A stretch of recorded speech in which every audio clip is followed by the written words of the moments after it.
इत्यादी सर्व निरोगी राहण्यासाठी स्वच्छतेची गरज असते. बरोबरच आपल्या घराची, गावाची व आपण सर्वांची स्वच्छता करायची. धन्यवाद. नमस्कार, माझे नाव रागिनी सोमनाथ लासूर. मी गणेश विद्यालय व उच्च माध्यमिक विद्यालय शाळेमध्ये 8व्या वर्गात शिकत आहे. मी महाराष्ट्र शासनाने आयोजित केलेल्या स्वच्छता साप्ताहिक कार्यक्रमाबद्दल तुम्हाला माहिती सांगणार आहे. विषय आहे पाण्याचा अपव्यय.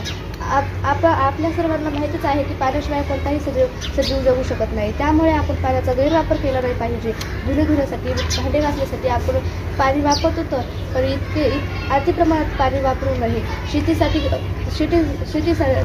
आपल्याला पाणीही मिळत नाही व काही जणांना जगण्यासाठीही पाणी मिळत नाही. यामुळे आपण पाण्याचा अपव्यय टाळला पाहिजे. धन्यवाद.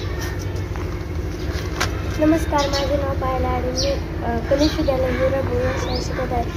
मी इयत्ता 7वीत शिकत आहे. मी तुम्हाला पाण्याविषयी माहिती सांगणार आहे. पाणी ही राष्ट्रीय संपत्ती आणि प्रत्येक काळाची गरज आहे. म्हणून त्याची जपणूक करावीच लागणार आहे.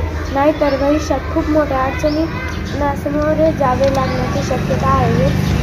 हे लक्षात घेऊन हे अभियान सुरू केले आहे. तर आपणही समाजासाठी आपले कर्तव्य पूर्ण करूया आणि पाणी जपून वापरूया. धन्यवाद.